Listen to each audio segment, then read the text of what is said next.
إياك نعبد وإياك نستعين اهدنا الصراط المستقيم صراط الذين أنعمت عليهم غير المغضوب عليهم ولا الضالين آمين.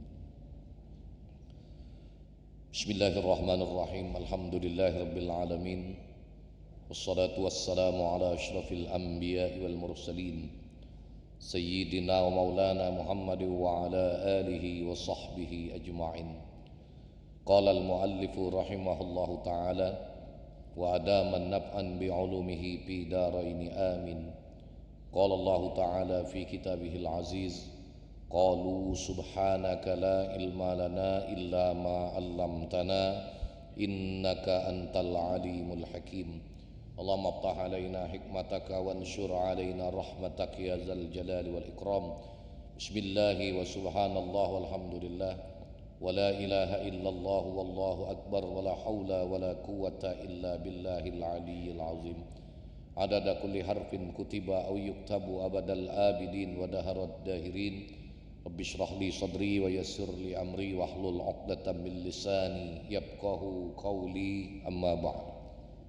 Alhamdulillah, puji syukur kehadirat Allah Subhanahu wa taala pada siang hari ini kembali kita ditakdirkan Allah Subhanahu wa taala dapat hadir di majelis ilmu pengetahuan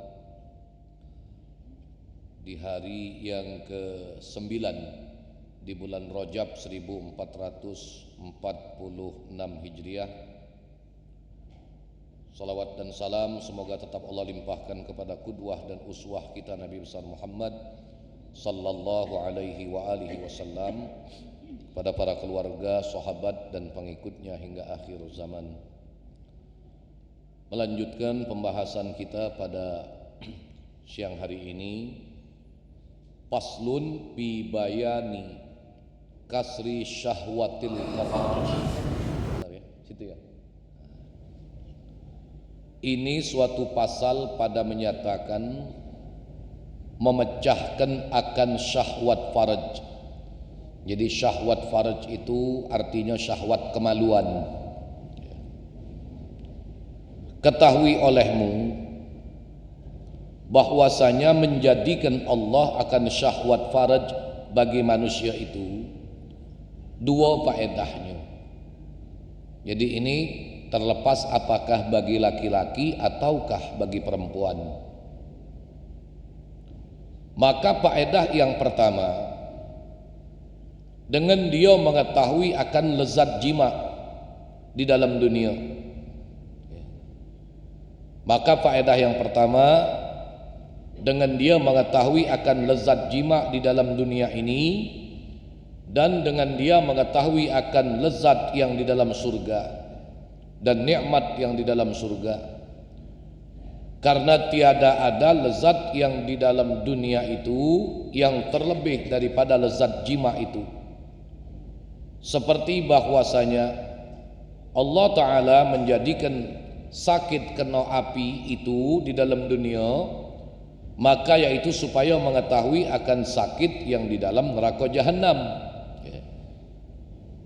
Jadi di sini dikatakan bahwasanya sekedar gambaran dari sepersekian nikmat surga itu, diantaranya adalah dengan dijadikannya manusia merasakan lezat jima, supaya manusia bisa yakin, lebih meyakini bahwa bukti nikmat di dalam surga itu memang ada, dan itu jauh berkali-kali lipat yang tidak bisa dihingga dibandingkan dengan lezatnya jima yang dirasakan oleh manusia di dalam dunia ini. Sebagaimana panasnya tersentuh api itu sebagai bukti agar manusia meyakini bahwa api neraka jahanam itu memang lebih panas dan memang ada, bukan cuma sekedar kabar yang menjadi seolah menakutkan. Kita disentuh api pun sedemikian hebat panasnya. Nah, bagaimana dengan panasnya api neraka? Dan faedah yang kedua, bahwasanya lezat jima itu sebab bagi jadi anak dan sekalian zuriat. Tapi dengan jalan yang dibenarkan. bukan dengan jalan yang tidak dibenarkan. Islam punya panduan dengan jalan yang dibenarkan di situ diikat dengan adanya akad pernikahan agar hasil zuriat, agar hasil keturunan. Bahasa lainnya nasal, nun sin lam, nasal. Jadi kalau dari kita ke bawah, anak, cucung dan seterusnya itu namanya nasal. Tapi kalau dari kita ke atas, bapak, ibu, kakek, nenek, itu namanya nasab. Namanya nasab. Ya. Dan dengan dia jadi manusia di dalam dunia ini. Jadi dengan sebab berkembang biaknya manusia itu, asbabnya adalah pernikahan. Dan sebab itulah dicela oleh syara akan orang yang anin, yakni akan orang yang tiada baginya sekali-kali syahwat jima sebab kelembutan zakarnya. Ya maaf ngomong, ya dia tidak mampu melaksanakan tugas fungsinya sebagai laki-laki, ya. Atau sebab tua, dia tidak menikah dengan sebab mungkin umurnya sudah terlalu tua. Tetapi datang matlub, datang perintah maksudnya. Syara itu bahwa syahwat yang pertengahan jua. Jadi kita tidak bisa juga mencela ya. Orang yang tidak menikah itu langsung kita anggap sebagai orang yang tidak menjalankan anjuran agama. Kalau memang ada alasan-alasan lain ya, itu terkadang bisa dibenarkan dalam agama. Makanya hukum menikah itu dibagi oleh para ulama menjadi 5 tingkatan. Yang pertama hukumnya wajib, sunnah, mubah, makruh, sampai kepada level haram. Wajib. Di mana itu? Ketika dia merasa dia punya kemampuan, kesanggupan, dan dia merasa tidak mampu untuk mengontrol syahwatnya, sehingga dia khawatir bakal terjerumus dalam perbuatan zina. Nah, dalam konteks seperti ini maka hukumnya wajib dia menikah ya. Karena itu dia sendiri yang merasakan ya. Dan dia punya kemampuan. Ada lagi yang sampai pada level sunnah. Dia punya kemampuan, tapi rasa untuk menyalurkan syahwat itu ada, namun dia tidak ada kekhawatiran akan terjerumus dalam perbuatan zina. Beda dengan kondisi yang pertama. Maka hukumnya sunnah dia melakukan pernikahan.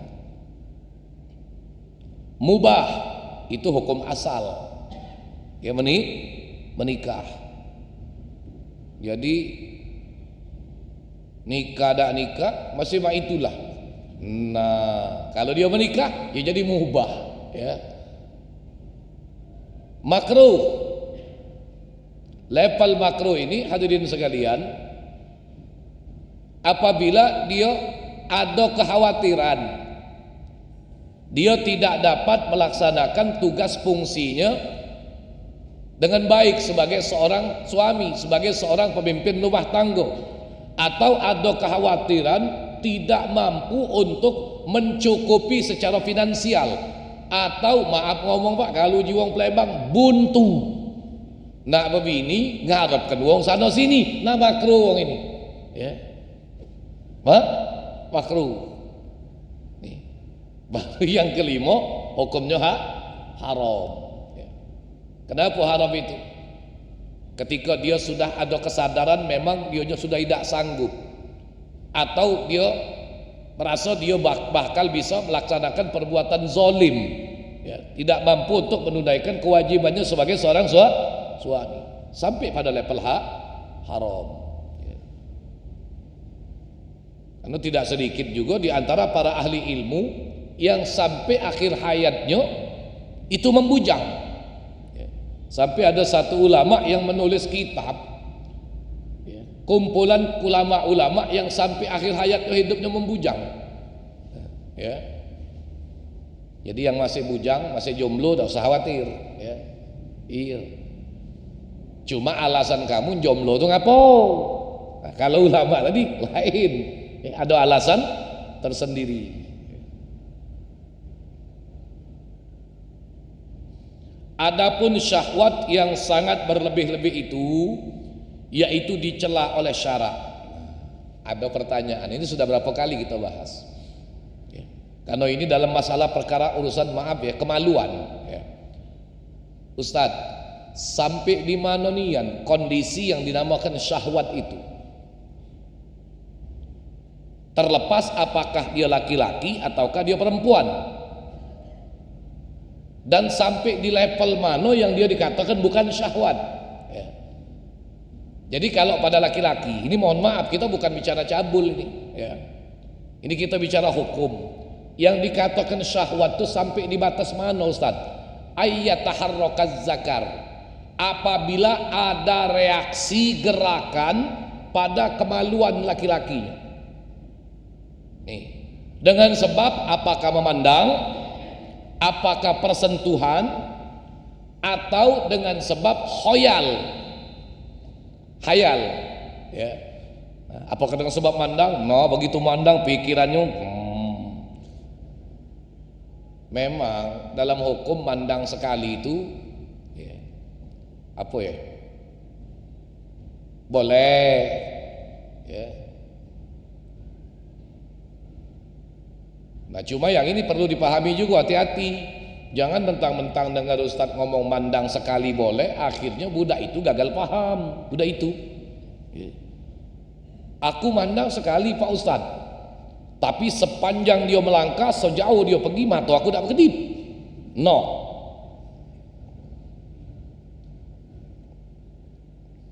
Kira-kira kena sanksi dah Ustaz? Ya kena. Kata Ustaz tadi sekali, iyo, cuma niat kau lah lain. Ya, walaupun sekali no, tapi panjang pandangan matanya. Ya. Jadi apakah dengan sebab dia tadi memandang, bersentuh, atau dengan sebab khayal? Nah itu kalau pada laki-laki. Jadi mohon maaf hadirin sekalian, ya. Andai dari pandangan, dari persentuhan atau dari khayalnya tidak sampai terjadi kondisi tadi, ada reaksi gerakan pada kelaminnya, maka itu tidak dinamakan syahwat. Nah kalau pada laki-laki, sekarang kalau pada perempuan, ketika muncul di dalam dirinya keinginan yang begitu kuat untuk merasakan, nah maka itulah namanya syahwat, ya. Kalau hal itu tidak terjadi, maka tidak dinamakan syahwat, ya.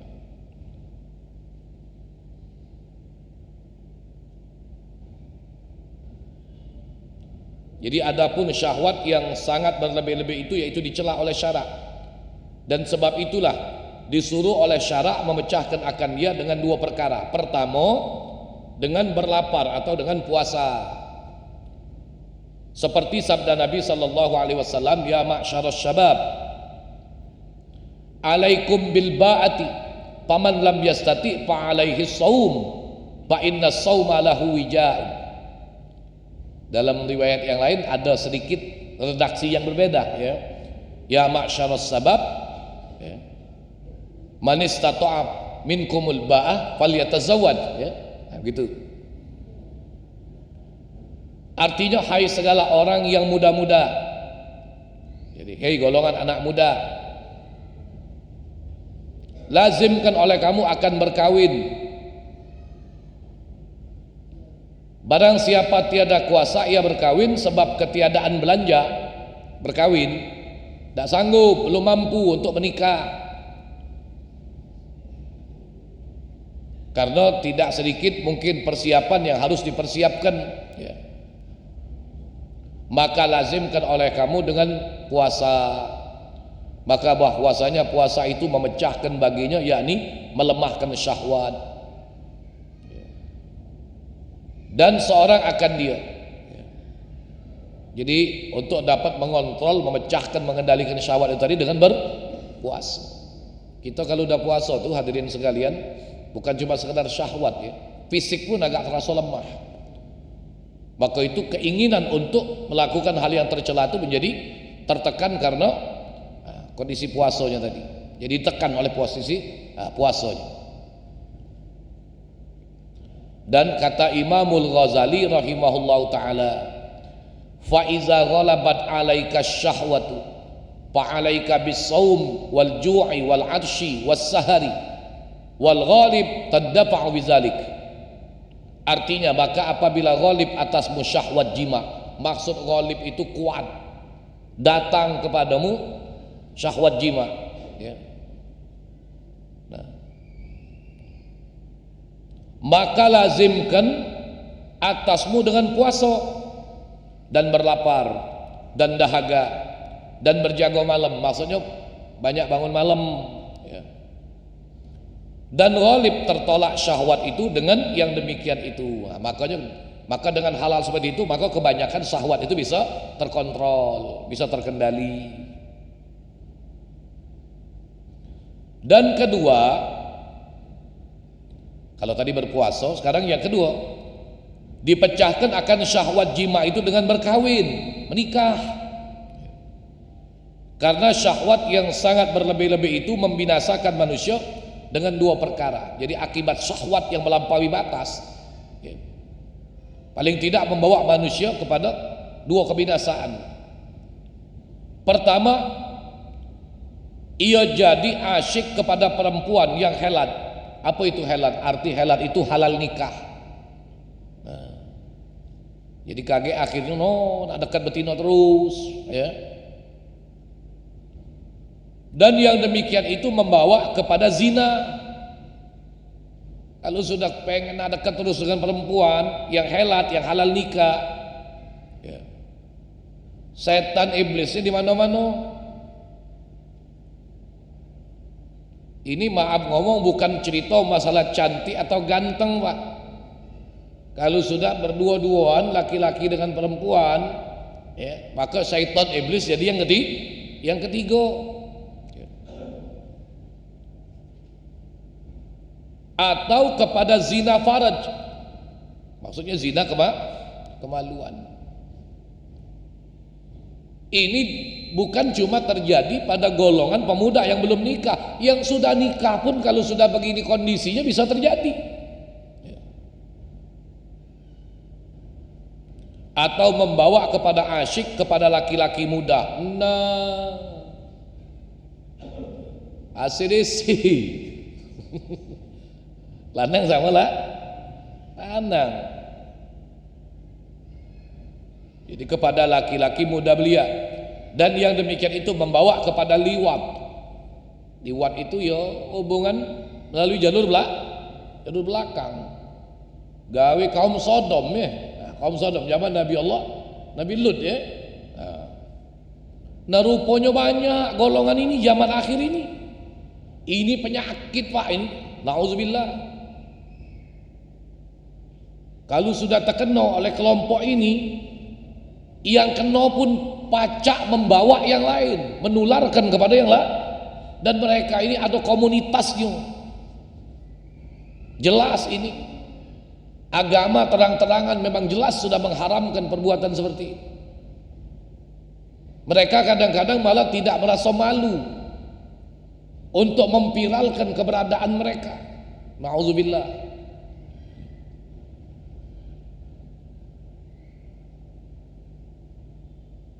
Alasannya apa mereka kalau tidak mau dilarang? Oh, hak asasi manusia.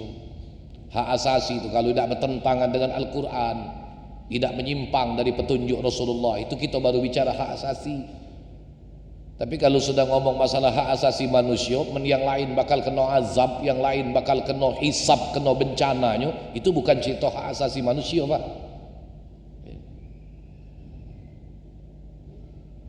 Dan ini dimanapun terjadi, kena ini dari mulai wong awam Pak sampai kepada level tingkat tinggi, kena penyakit ini ya. Penyakit ini tapi penyakit yang bisa menimbulkan bencana. Itu kaum Sodom itu dibinasakan oleh Allah, sampai lampu dibalik oleh Allah. Hujan batu, kenapa? Bumi dibalik, diputer, ya. Makanya sampai hujan batu. Mereka tidak percaya dengan Nabi Allah Lut yang menyampaikan seruan Allah, termasuk anak istri Nabi Lut sendiri. Tapi anak istri Nabi Lut dibinasakan Allah bukan karena mereka melakukan perbuatan itu, karena tidak beriman dengan kenabian Nabi Lut. Itu dalam tafsir Ibnu Katsir. Akhirnya juga dibinasakan Allah. Tidak tahu, aku bingung juga. Ngelandang sama lanang, ada betino sama tino. Ayam jago metu dari sangkar pagi-pagi lagi masih nak nyari ayam betino. Ini manusia, awak lanang nak ngejar lanang. Kacau.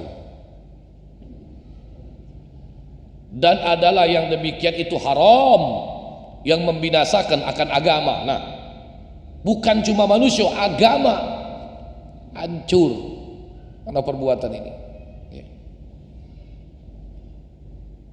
Maka itu kelompok yang model main ini sebenarnya jangan diberikan kebebasan, Pak. Kita tidak tahu hadirin sekalian. Kalau keberadaannya kita biarkan, tidak menutup kemungkinan kerabat keluarga kita pun bakal terkena dengan kondisi yang seperti ini. Mereka awalnya malu-malu menutup keberadaan mereka, tapi ketika mereka sudah ketemu dengan komunitas mereka, kelompok mereka, wah, Masya Allah.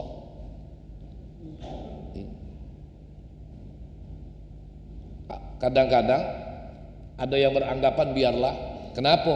Selama tidak ganggu kita tidak kena, kerabat kita tidak tertutup kemungkinan baca kena. Dan hati-hati, azab yang model ini tidak menutup kemungkinan juga kena kepada kita. Jadi jangan kita beranggapan yang penting kita tidak berbuat maksiat, Pak. Kadang-kadang bala bencana itu didatangkan oleh Allah bukan semata-mata karena orang-orang yang menjadi pelaku maksiat, tapi karena diamnya orang-orang yang tahu. Mereka tidak menyuarakan kebenaran. Maka itu dalam Al-Quran apa kata Allah? Wattaqu fitnatan la tusibannal ladzina zalamu minkum khassah wa'lamu annallaha syadidul iqab. Takuti oleh kalian fitnah, bala, bencana yang tidak hanya akan menimpa orang-orang yang zalim saja di antara kamu. Ketahuilah siksaan Allah itu begitu hebat. Jadi jangan kita merasa, oh aku sudah berjalani hidup untuk belajar soleh, wong lain nak berbuat maksiat diam kelak. Kalau kita tahu, teguh, dia tahu, laporkan kepada siapa yang punya kewenangan untuk mengurusnya. Maka itu ada pepatah, entah apa pepatah apa sekedar ungkapan, seekor kerbau yang berkubang, yang lain kena lumpurnya.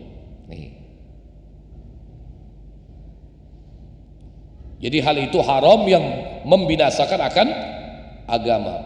Karena hadis yang diriwayatkan oleh setengah ulama, ma min dzambin a'zamu min nutfatin wada'aha rajulun fi rahimin la yahillu lahu atau la yuhillu lahu. Artinya tiada daripada dosa yang terlebih besar daripada dosa seorang laki-laki yang menaruhkan maninya, yang menumpahkan spermanya itu di dalam rahim perempuan yang tiada halal baginya. Dan lagi sabda Nabi sallallahu alaihi wasallam, la yazni zani hina yazni wa huwa mu'min. Artinya tiada berbuat seorang yang berzina pada ketika ia berzina padahal ia mukmin. Mafhumnya apa? Orang yang aku beriman ketika dia melakukan perbuatan zina, saat itu imannya hilang. Dia dalam keadaan tidak beriman. Dan kedua, berkawin memecahkan syahwat itu dengan berkawin. Jadi memecahkan syahwat. Kecuali bagi mereka yang mungkin mampu untuk mengontrolnya. atau barangkali karena ada kesibukan yang sampai membuat mereka ya tidak sampai untuk memikirkan pernikahan. Dan berkawin itu memutuskan akan jalan orang yang menjalani akan jalan akhirat dan menegahkan ia akan dia, dan yang demikian membinasakan akan murid yang salik itu. Dan sebab itulah ditegahkan akan murid yang salik pada permulaan suluknya itu berkawin. Jadi bagi siapa yang baru nak menempuh jalan Allah untuk mendekatkan diri kepada Allah, sebaiknya tidak usah dulu mikir untuk menikah ya. Seperti yang dikata oleh Imamul Ghazali rahimahullah ta'ala dengan katanya, i'lam annal murida la yanbaghi an yashghila nafsahu fi ibtida'i amrin bitazwiji fa inna zalika yamnu'uhu minal ikbali Allah ta'ala kama sabaq. Artinya ketahui olehmu bahwasanya murid yang salik itu siogianya bahwa jangan ia membimbangkan akan dirinya pada permulaan berjalannya itu dengan beristri, maka bahwa yang demikian itu menegahkan akan dia daripada berhadap kepada Allah Ta'ala seperti yang tersebut dahulu bicaranya itu. Nah, jadi kalau bagi orang-orang yang baru berjalan menuntut jalur agama, jangan dia dibimbangkan, fokuslah dulu dia untuk menempuh jalur agamanya. Sebab kalau dia sudah dibimbangkan dengan urusan nak berbini, nak berumah tangga segala macam, maka dia tidak fokus untuk tujuannya mendekatkan diri kepada Allah Subhanahu wa taala. Dan dari karena inilah kata Abu Sulaiman Ad-Darani rahimahullahu taala, man tazawwaja faqad rakana ila dunya. Artinya, barang siapa beristri maka sungguhnya tetaplah hatinya kepada dunia. Dan lagi ia berkata, ma ra'aitu muridan bitazwij, ma ra'aitu muridan yatazawwaju fasabata ala makan. Artinya tiada aku lihat akan murid yang beristri maka tetap ia atas barang yang ada ia di dalam suluknya itu. Jadi maksudnya ketika dia sudah beristri maka dia sudah dari awal dia tidak bakal bisa lagi istiqomah untuk secara fokus lebih mendekatkan diri kepada Allah. Dan lagi ia berkata, ma syaghalaka 'anillahi min ahlin wa malin wa waladin fahuwa 'alaika masy'umun. Artinya barang sesuatu yang membimbangkan akan dikau daripada zikir mengingat Allah Ta'ala, sama ada ia daripada ahli dan harta dan anak, maka yaitu celaka atasmu. Kalau sampai menjadikan engkau berpaling, menjadi bimbang hatimu untuk mengingat Allah, apakah dengan sebab anak, harta ya, ataukah dengan urusan pangkat. Bukan berarti mereka tidak dianjurkan menikah. Kalau mereka sudah sampai pada level yang dianggap mereka tenang, sudah mampu dianggap untuk menikah, maka dipersilahkan mereka menikah. Walaupun di antara mereka ada yang sampai akhir hayatnya pun tidak menikah. Banyak ulama-ulama yang tidak menikah. Bahkan mereka beranggapan kalau sampai menikah itu bisa mengalihkan fokus kecintaan mereka terhadap ilmu. Sampai akhirnya mereka mendedikasikan, menghabiskan umur mereka untuk ilmu. Seperti Imam An-Nawawi. Itu sampai usia 45 tahun wafat beliau tidak menikah. Imam An-Nawawi karena kecintaannya dengan ilmu. Tapi dalam kitabnya beliau membahas bab pernikahan dengan sempurna. Dalam kitab Al-Majmu', kitab Rawdatut Talibin, Minhajut Talibinnya Imam An-Nawawi, bahkan kitab At-Tahqiq itu dianggap kitab Imam An-Nawawi yang paling kuat di antara kitab-kitab fikih yang beliau tulis. Itu karena kecintaannya terhadap ilmu. Siapa lagi yang anda tahu Pak? Ibnu Jarir At-Tabari. Oh, ini ahli tafsir hebat. Ibnu Jarir At-Tabari terkenal tafsirnya tafsir At-Tabari. Jadi rujukan para intelektual Islam yang karyanya tidak sedikit menghiasi perpustakaan-perpustakaan Islam. Bahkan berapa banyak orang-orang yang mendapatkan gelar-gelar duniawi terinspirasi dari hasil karya tulis beliau. Ada yang menjadikannya bahan rujukan untuk menjadi tesisnya, ada yang menjadi bahan rujukan untuk menjadikan disertasinya, dan lain sebagainya. Itu produktif dengan ilmunya, nulis Imam At-Tabari. Sampai ada ulama yang menghitung kalau Imam An-Nawawi itu 45 tahun umurnya, saking banyak karya tulisnya, dihitung jumlah hari selama 45 tahun itu dibagi dengan total seluruh halaman kitab yang sudah ditulis oleh Imam An-Nawawi. Imam Nawawi dihitung satu hari itu menulis 19 lembar halaman, terhitung sejak lahir. Tapi Imam At-Tabari itu dihitung umur beliau itu sampai wafat, dihitung satu hari itu beliau bisa menulis 40 lembar halaman, justru lebih banyak dari Imam An-Nawawi. Ini karena kecintaan mereka terhadap ilmu. Tidak bisa kita mencela mereka, ya. Karena tadi kalau memang ada kekhawatiran, ya, sebab nikah tadi kan ada yang hukumnya wajib, ada yang hukumnya sunat, ada yang mubah, ada yang makruh, ada yang haram. Ibnu Taimiyah itu tidak menikah sampai akhir hayatnya. Pernah dengar nama Ibnu Taimiyah? Itu ulama yang seringkali keluar masuk penjara, Ibnu Taimiyah. Kenapa? Karena pernyataan-pernyataannya yang seringkali bertentangan dengan penguasa. Itu Ibnu Taimiyah. Ada lagi satu ahli tafsir, Zamakhsyari. Oh, itu juga terkenal. Ada tafsir namanya tafsir Zamakhsyari. Apakah hal ini cuma terjadi pada ulama dari golongan laki-laki? Dari golongan perempuan pun banyak para ahli ibadah, ahli ilmu yang tidak menikah. Siapa? Rabi'atul Adawiyah, ya, Rabi'atul Adawiyah itu sampai akhir hayatnya tidak menikah, sampai dikatakan beliau itu Ummus Sufiyah, ibunya para orang-orang sufi pada masanya, ya. Rabi'atul Adawiyah dulu sudah pernah kita bahas kan? Kisah Rabi'atul Adawiyah, ya. Ada lagi Karimah Al-Mazwariyah, Mauzariyah, ya. Itu luar biasa hadirin sekalian. Sampai akhir hayatnya tidak menikah karena kecintaannya dengan ilmu. Bahkan menurut catatan para ulama, beliaulah wanita pertama yang mengkaji Sahih Bukhari secara utuh. Bahkan tidak sedikit para ulama-ulama ahli hadis yang sanad hadisnya mengambil sanad kepada beliau.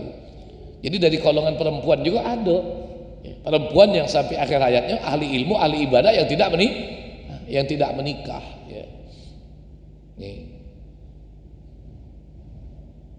Jadi ketika mereka tidak menikah dengan alasan-alasan yang tepat, tidak bisa kita mencela mereka, ya. Karena ada kekhawatiran mereka tidak khusyuk, tidak tamakninah dalam ibadah, tidak sempurna di dalam, ya, mengabdikan diri mereka untuk ilmu. Syahdan disyaratkan karena murid yang mubtadi. Wallahu a'lam bissawab. Insyaallah kita bahas, ya, pada kesempatan, ya, pertemuan yang akan datang. Syahdan ini kalau tulisan buku Alenia Baru. Nah, kalau baca kitab Melayu namanya Syahdan, tandanya Alenia Baru. Mudah-mudahan dari apa yang kita baca, kita terangkan dari keterangan tadi menjadi tambahan ilmu, pengetahuan dan manfaat untuk kita bersama. Amin ya rabbal alamin. A'udzubillahi minasyaitonirrajim. Bismillahirrahmanirrahim. Alhamdulillah rabbil alamin. Allahumma salli wa sallim wa barik ala sayyidina Muhammad wa ala ali sayyidina Muhammad. Allahumma iftah lana min abwabil ilmi wa yassir lana min abwabil ilmi wa zidna ilman wa fahman fil laili wan nahar. Allahumma aurisna ilma ma lam na'lam nashkur lillah. Allahumma inna stauda'naka ma qara'nahu wa ma sami'na fardudhu ilaina inda hajatina ilaihi. Rabbana atina fid dunya hasanatan wa fil akhirati hasanatan wa qina azabannar. Wa sallallahu ala nabiyil mukhtar. Walhamdulillahi rabbil alamin. Taqabbalallahu minkum. Assalamualaikum warahmatullahi wabarakatuh.